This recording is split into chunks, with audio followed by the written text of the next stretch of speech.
Talibanët kanë tronditur botën me atë që po ndërtojnë, por ja për çfarë pothuajse askush nuk po flet. Ky nuk është thjesht ndërtim, është kontroll mbi ujin, energjinë dhe madje triliona në minerale të fshehura, të njëjtat burime strategjike që fuqitë më dha si Kina po i ndjekin nga afër.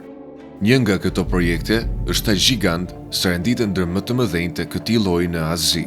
Dhe nëse kjo tingëllon e madhe, pritni derisa të dëgjoni se si Kina dhe Pakistani po lëvizin për të shtrirë një korridor ekonomik prej 60 miliard dollarësh drejt Afganistanit.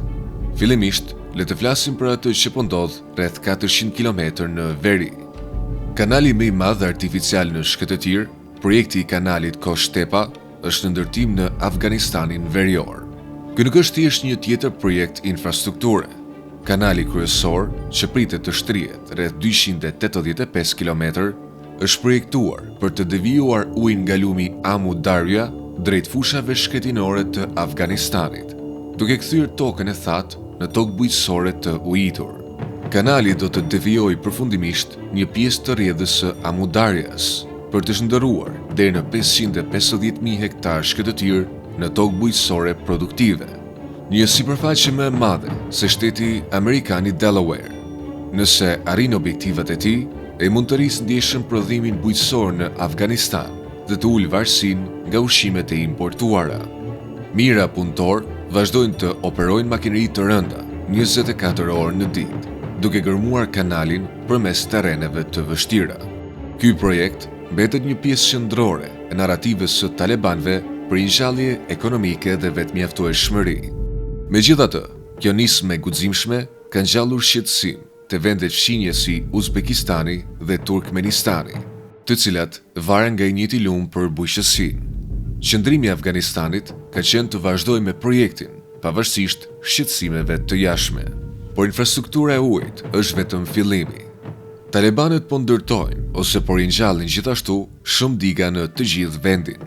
Punimet e reja për devijimin e ujit dhe projektet e digave vazhdojnë, edhe pse tensionet diplomatike me Iranin dhe fqinjë të tjerë mbeten të pranishme. Këto projekte digash shërbejnë disa funksione njëkohësisht. Ato prodhojnë energji hidroelektrike, ulin varësinë nga energjia importuar, mbështesin bujqësinë përmes ujitjes së përmirësuar dhe japin Afganistanit një levë në negociatat rajonale mbi burimet e përbashkëta ujore.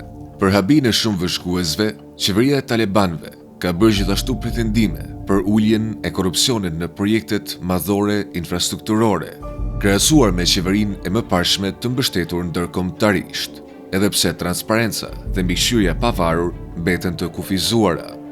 Transformimi nuk ndalet te kanalet, digat, energjia elektrike apo gazi natyror.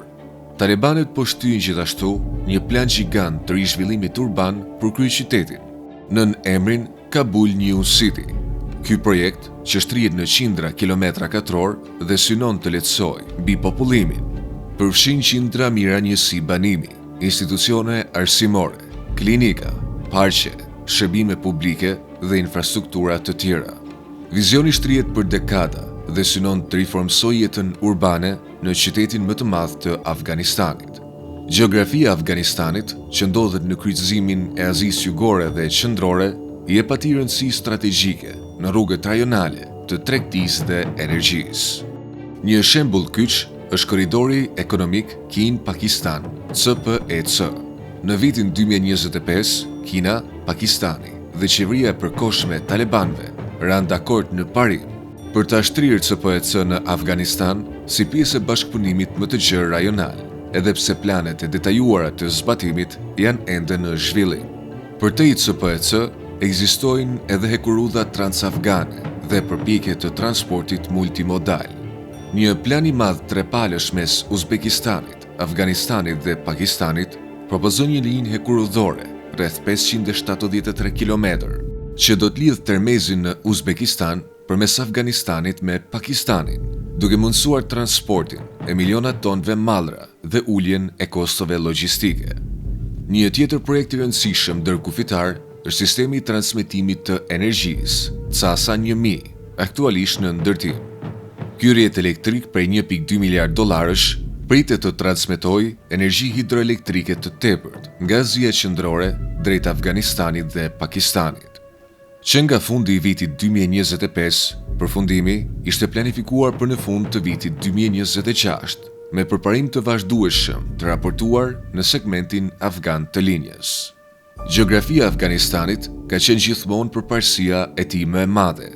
Tani, me një kombinim projektesh të mëdha infrastrukturore, marrëveshjesh rajonale në zgjerim dhe një fokus të fortë te energjia dhe lidhshmëria, talibanët synojnë ta shfrytëzojnë këtë pozicion për ndikim ekonomik në të gjithë Azinë Jugore dhe Qendrore. Talibanët në thelb po thonë: ju mund të mos e njihni qeverinë tonë, por nuk mund ta injoroni gjeografinë tonë. Gjeografikisht, Afganistani mban një pozicion shumë të fuqishëm në kryqëzimin e Azisë Jugore dhe Qendrore, dhe askush nuk e kupton këtë më mirë se sa udhëheqja aktuale. Ky ndikim është nga arsyet pse projekti gasjellësit TAPi, i vonuar për një kohë të gjatë nga konflikti dhe paqëndrueshmëria politike, po shtyhet sërish përpara. TAPi do të thotë Turkmenistan, Afganistan, Pakistan, Indi. Një gasjellës i projektuar për të transportuar rreth 33 miliard metra kub gaz natyror në vit përmes këtyre 4 vendeve. Rënjet e projektit shkojnë që në vitet 1990, por dekadat trazirash e mbajtën atë vetëm në letër. Në shtator të 2024-s, ndërtimi i segmentit afgan rifilloi zyrtarisht me bashkëpunimin e Turkmenistanit dhe puna vazhdoi gjatë vitit 2025. Me rreth 14 km gasjellës të instaluar deri tani në provincën Herat të Afganistanit perëndimor. Nëse përfundon plotësisht, gasjellësi me gjatësi rreth 1800 km mund t'i sigurojë Afganistanit të ardhurat të konsiderueshme përmes tarifave të tranzitit, të mbështesë sigurinë energjetike rajonale dhe të krijojë vende pune brenda vendit. Megjithatë, sfidat të mëdha mbeten, përfshirë çështjet e sigurisë, nevojën për punë të gjerë infrastrukturore dhe pikpyetjen nëse India do të marrë pjesë plotësisht pasi shqetësimet politike dhe tregtare vazhdojnë të ndikojnë ritmin dhe shtrirjen e projektit.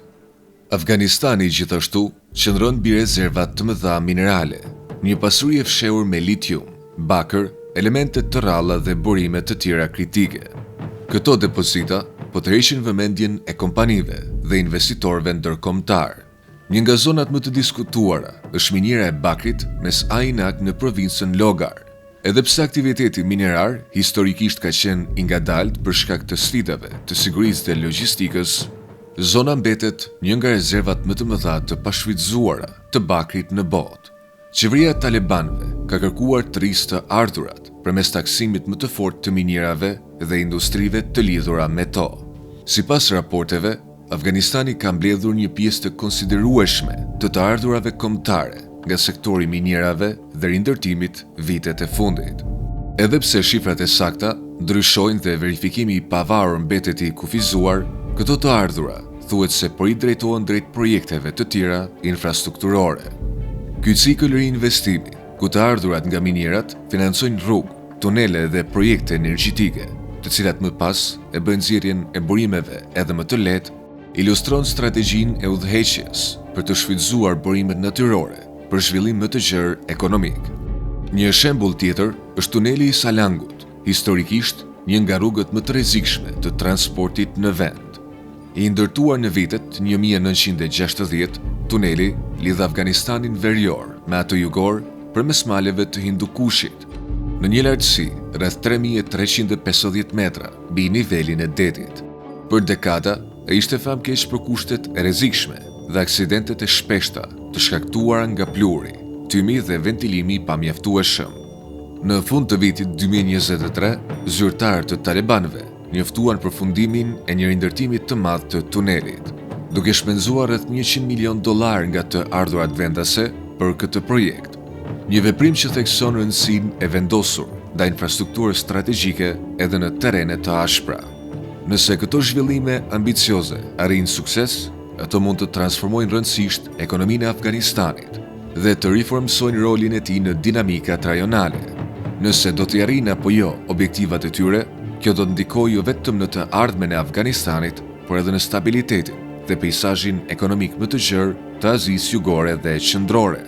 Kjo ishte e gjitha për sot. Abononi në kanalin ton për të parë më shumë video të tilla dhe si gjithmonë, faleminderit për shikimin.